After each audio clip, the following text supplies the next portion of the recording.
Assalamualaikum warahmatullahi wabarakatuh. Bertemu lagi dengan saya di channel YouTube Kanda Data.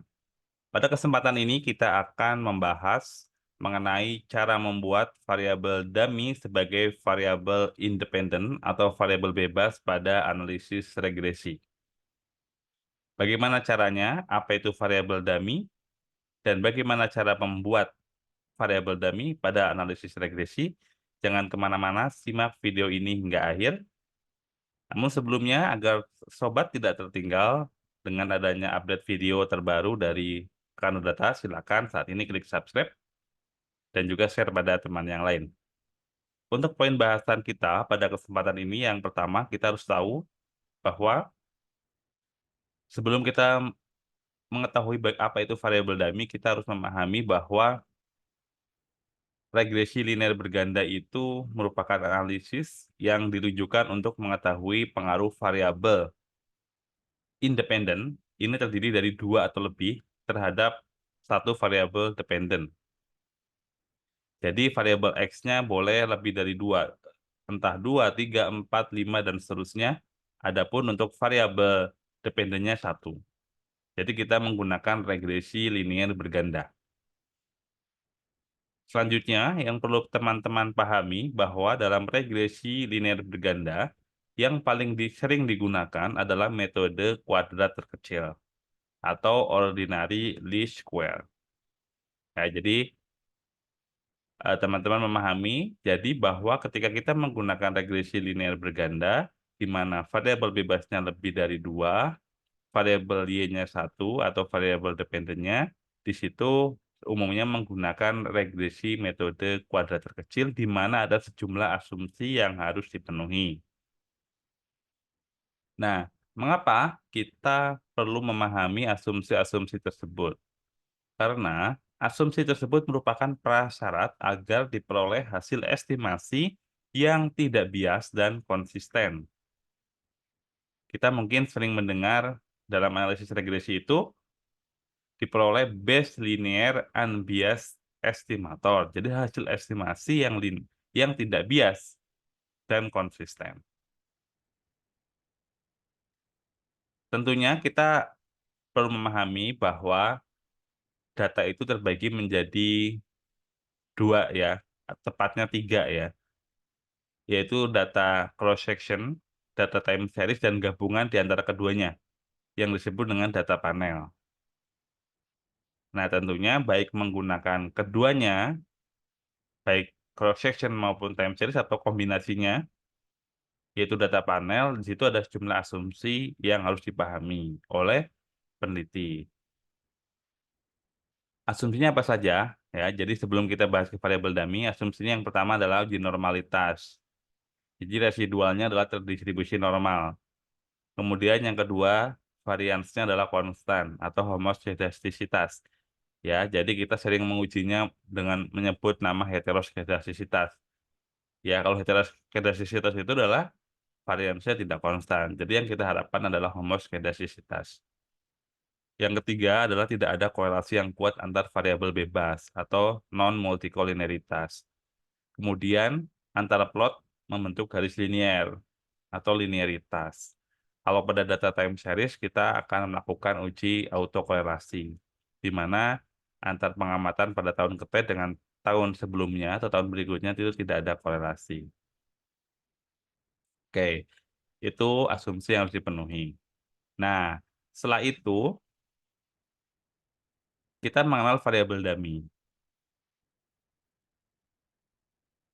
Nah, variabel dummy ini adalah suatu variabel boneka yang kita buat untuk mengelaborasi suatu fenomena ya, dan itu diukur secara non-parametrik. Umumnya menggunakan skala nominal ya.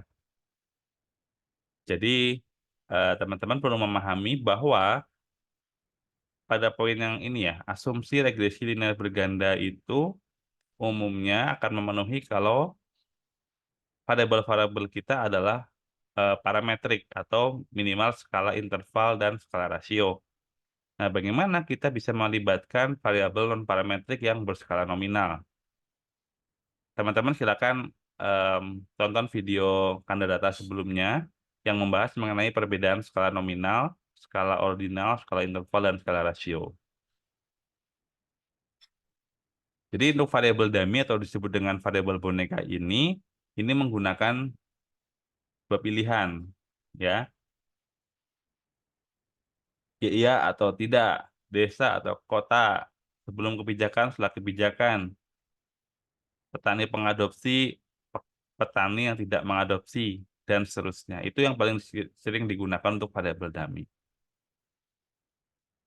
Nah, bagaimana kita bisa memasukkan variabel dummy yang berskala nominal sebagai variabel independen pada analisis regresi linear berganda? Padahal kita tahu bahwa untuk asumsi-asumsi ini lebih banyak digunakan pada variabel yang diukur menggunakan skala interval dan skala rasio. Nah, Kak, kita bisa menggunakan variabel dummy ini dalam analisis regresi sebagai variabel bebas. Jadi, disarankan kita membuat variabel dummy 1 sampai 2 variabel untuk diintegrasikan atau digabungkan dengan variabel independen yang lain. Nah, kita eh, bisa melihat, jadi variabel-variabel non-parametrik bisa kita libatkan dengan variabel parametrik yang lain. Tentunya dengan bergabungnya variabel dummy tetap kita harus melakukan sejumlah uji asumsi yang dipersyaratkan. Untuk memahami penggunaan variabel dummy dalam analisis regresi, kita bahas bagaimana contoh cara membuat variabel dummy sebagai variabel independen atau variabel bebas. Jadi contohnya seperti ini. Misalkan kita mengamati faktor-faktor yang berpengaruh terhadap produksi domestik komoditas ABC. Ya, jadi faktor-faktor tersebut misalkan ada 5 variabel. Itu diukur menggunakan skala rasio, ya. X1, X2, X3, X4, dan X5.